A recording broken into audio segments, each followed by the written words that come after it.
healing. Makikita po natin dyan sa 5th words of Jesus Christ, John chapter 19 verse 28. Sabi po ng Lord, I am thirsty.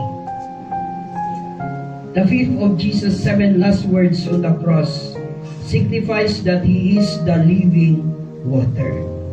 He is the source of spiritual healing, emotional or inner healing, and mental or physical healing. Jesus said in Matthew 11 verse 28 hanggang 30, sabi po niya, "Come unto me, all ye that labor and are heavy laden, and I will give you rest. Take my yoke upon you, and learn from me, for I am gentle and humble in heart, and you will find rest for your souls. For my yoke is easy, and my burden is light." Jesus is the foundation of healing. Ano man po yung nararamdaman po natin, mapa-spiritual po yan, mapa-emotional. If you are broken-hearted, you go to Jesus Christ. Jesus is very thirsty. Kaya ini-invite po tayong lahat. During that time, hindi po siya thirsty, sapagkat makapangyarihan siya.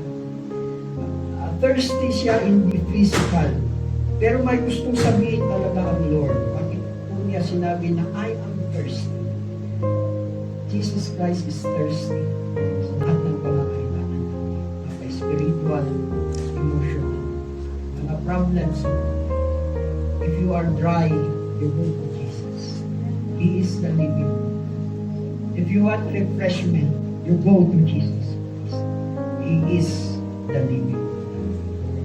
If you are confused, the Lord will help you. If you are discouraged, the Lord will help you. Jesus is the foundation of divine healing.